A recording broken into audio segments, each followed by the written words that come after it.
Ողջունում եմ բոլորիդ սիրելիներս ու առաջարկում այսպիսի համեղություն պատրաստել։ Այս աղցանները հատուկ եմ ընտրել, սրանցից մեկը մայոնեզային է, մեկը շատ արագ պատրաստվող, որ ուղղակի ձեռքի հետ կպատրաստեք, բայց շատ գեղեցիկ ու համեղ է, ու նաև նախուտեստային աղցան, այսինքն տեսականին եմ ապահովել եւ հնարավոր է այս երեքը միաժամանակ պատրաստել մեկ սեղանի համար։ Facebook-յան իմ խմբում ես առաջարկել եմ իմ ընկերներին, հետևորդներին կիսվել իրենց տարբերակներով, առաջարկել աղցաններ, որոնցով էլ այսօր պատրաստելու եմ, փորձել եմ, հավանել եմ այս տարբերակները։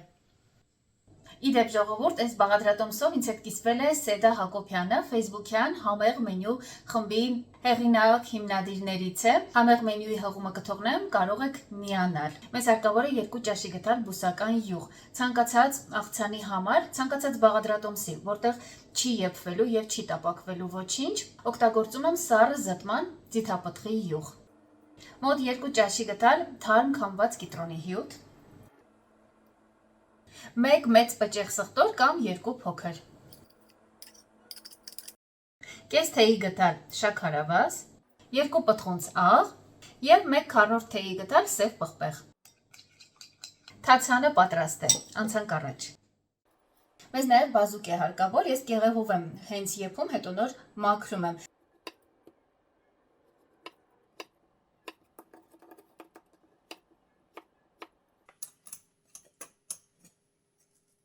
Մի փոքր սամիթ էլ կմանրեցնեմ առանց կոպիտ պոչիկների։ Հիմա բազուկի եւ կանաչու վրա մի քիչ թացանից կավելացնեմ, որպեսզի բուսայուղով այս խառնուրդը ծածկի բազուկի հատիկները ու դրանք հետո չներկեն մեր պանիրը եւ ընդհանրապես ամեն բան աղցանի մեջ։ Համարյա ամբողջ թացանը կօգտագործենք, մի փոքր կթողնենք։ Մի լավ էսպես խառնում ենք, սա կարեւոր է եւ մի կողմ ենք դնում։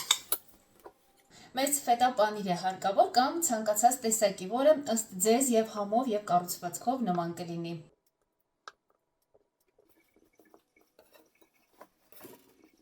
Պանիրին կավելացնեմ մնացած թացանը եւ դրան կավելացնեմ եւս 1 թեյի գդալ բուսական յուղ, նույնից ինչ սկզբում օգտագործեցի։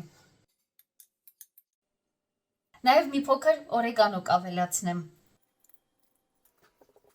Հավաքում ենք աղցանը, ինչպես կցուցադրեմ։ Վերջում վրան մի փոքր աննշան օրեգանո կավելացնեմ, շատ քիչ։ Քանի որ ձեզ ներկայացնելուց առաջ մի քանի անգամ փորձել, հյուրասիրել եմ ու համոզվել, որ իսկապես լավ տարբերակ է, ընթացքում նաև մոշով փորձեցի, քանի որ նման բաղադրիչները շատ լավ համադրվում են թթվաշ համերի հետ, անպայման փորձեք, դա նույնպես հետաքրքիր է։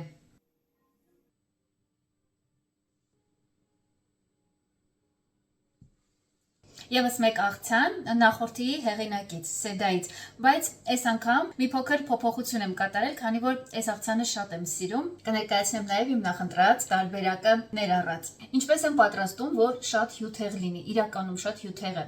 Ուղղակի մի փոքր տապակում եմ կամ 4 թավայի 4 կաթսայի մեջ, այո, առանց որևէ բան ավելացնելու։ Մի քիչ աշխատում եմ անել այնպես, որ այս արտաքին պատերը գույնը փոխեն, այսինքն սպիտակուցն այդ մասերում մի փոքր ամրանա եւ մի տեսակ կեղևի նման չենք տապակում, այն տապակած կարմրեցածը չի լինում, ուղղակի գույնը փոխում է մի քիչ։ Ես կողքին նաև կտրատված սոխ եմ դնում, շատ երկար չենք աշխատելու, հենց կտեսնեք, որ մակերեսի գույնը արդեն փոխվել է, վրան եռման ջուր ենք լցնում այնքան, որ լավ ծածկի ու դնում ենք եփելու, եռալուց հետո մոտավորապես 2 ժամ, 1.5 ժամ հետո արդեն աղն ենք լցնում, կարող եք նաև սև պղպեղ ավելացնել, հատիկավոր, հենց սկզբից էլ կարելի է նաև դափնուտերև, ես դրանք չեմ ավելացնում, քանի որ այս տարբերակով միսն առանց այդ էլ շատ համեղ է լինում։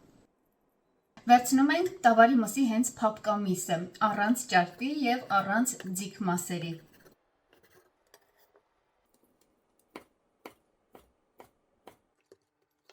Նույն ձևով երկարությամբ կկտրեմ նաեւ գունավոր պղպեղը։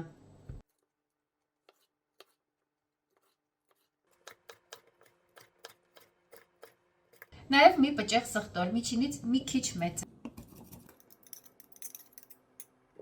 Արագ կարմիր սոխներ նախապատրաստեմ, բարակ եմ կտրատում կիսաշրջանի տեսքով։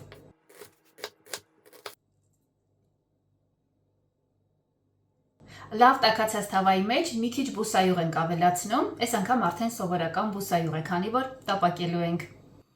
Հիմա լավ տաքացնեմ բուսայուղը։ Լավ տաքացած բուսայուղի մեջ հիմա կավելացնեմ միսը։ Շատ արագ ավելացնում եմ նաև պղպեղն ու սոխը։ Ծխտորներ եմ ավելացնում։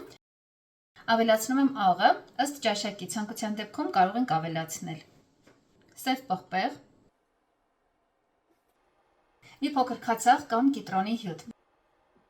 նաև սոյայի սոուս։ Դնում ենք այսպես կրակին, հենց տաքանը, դրանից հետո մոտ 1 րոպե ենք թողնում, շատ երկար չթողնեք, որից հետո հանում ենք կրակից, խառնում և փակում ենք կափարիչով։ Այսպես թողնելու ենք, որ ամբողջությամբ հովանա։ Ես սիրում եմ նաև ոլոր ավելացնել ու մի քիչ լոլիկ։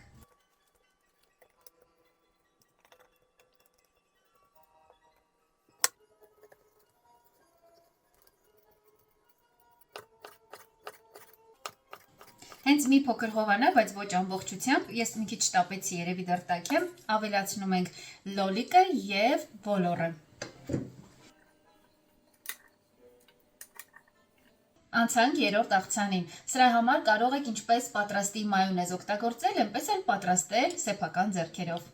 Մեզ 150 մլ բուսական յուղ է հարկավոր, ես մոտավորապես կեսը ձիթապտղի ձեթ եմ ավելացնում, մեզ նաև ձու է հարկավոր, այստեղ նշեմ, որ ցանկալի է, որ բաղադրիչները լինեն հնարավորինս գոլ վիճակում, սենյակային կամ մի քիչ էլ դրանից ավել, մարմնի ջերմաստիճանին մոտ, դրա համար ես ձուն նախապես տաք ջրի մեջ եմ դրել, մոտավորապես 38 աստիճանին մոտ էմուլսիաները հրաշալի են ստացվում, շատ ավելի լավ է միավորվում այս ամբողջը։ Մեկ թեյի գթալ դիժոնյան մանանեխ կավելացնեմ, մեկ ճաշի գթալ մարինացված վարունգի մարինադից կավելացնեմ իր ջրից։ Եթե ձեռքի տակ չկա, ուղղակի քացախ ավելացրեք, իսկ աղի քանակն արդեն վերջում կկարգավորեք։ Աղ կավելացնեմ, եթե մարինադից եք լցրել, մի քիչ զգույշ ավելացրեք։ Հիմա սկսում ենք հարել։ Սկզբում այնպես ենք անում, որ այս գլխիկը ամբողջությամբ ծածկի դեղնուցը։ Հենց կնկատեք, որ զանգվածը արդեն սպիտակում է եւ փրփրում է, հանգիստ կարելի է արդեն շարժել, աշխատել, այսինքն տեղափոխել են հատվածները, որտեղ հարկավոր է։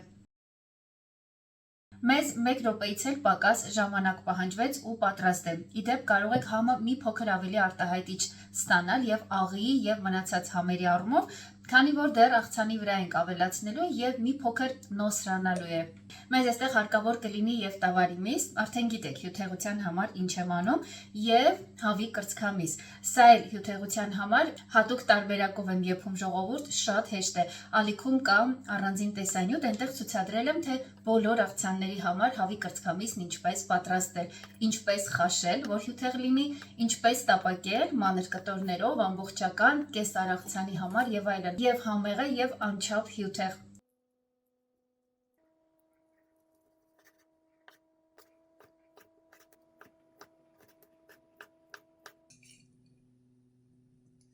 Այստեղ նաև գունավոր պղպեղներ ենք ավելացնում, կտրատում ենք գրեթե նույն տրամաբանությամբ։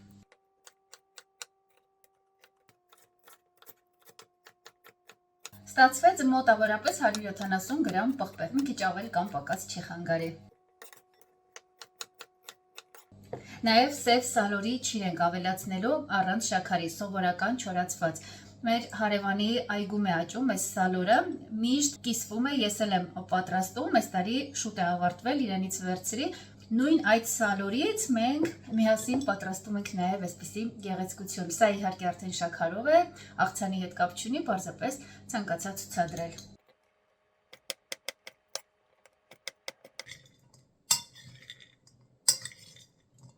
Ավելացնում ենք նաև եգիպտացորեն։ Մոտավորապես 5-ից 6 ճաշի գդալի չափ։ Էլ համեմունք չեմ ավելացնում, քանի որ թանձրուկը, որ ավելացրինք, արդեն իսկ համեմված է ու արտահայտիչ համ ունի։ Եթե կարիքը կա, վերջում իհարկե կարող եք շտկել, ավելացնել, ինչպես կուզեք։ Մյուս աղցանն ենք մատուցում, ցանկության դեպքում կարող եք էլի թացան պատրաստել, ուղղակի բուսայուղը, սոյայի սոուսը եւ մի քիչ մանանեխ խառնել իրար, լավ տաքացնել ու տաք վիճակում լցնել վրան։ Դա նույնպես հրաշալի հավելում է։ Որպես իմպրովիզ սև քունջուտ կավելացնեմ, կարծում եմ եւ գեղեցիկ կլինի եւ համեղ։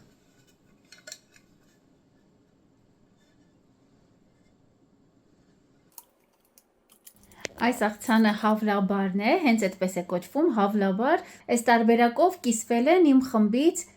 Էմմա Ղուկասյանը եւ Անահիտ Իսկանդարյանը։ Շնորհակալ եմ բոլորից կիսվելու համար։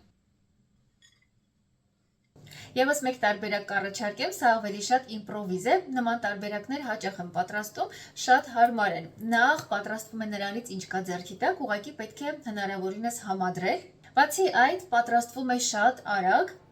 սեղանին էլ շատ շքեղ է նայվում։ Հենց հիմա որոշեցի ուղղակի կպատրաստեմ նրանից ինչ կա ձեռքի տակ։ Իդեպ շատ հաճախ հենց խատուտիկի թերթիկներ եմ օգտագործում, տերևներ, այսինքն ռուկոլա։ Այստեղ նախորդ աղցանի պանրից է, բայց կարող է նաև կաթնաշոր լինել, եթե շատ պինդ է, օրինակ շատ չոր է, կարող եք մի փոքր թթվասեր ավելացնել։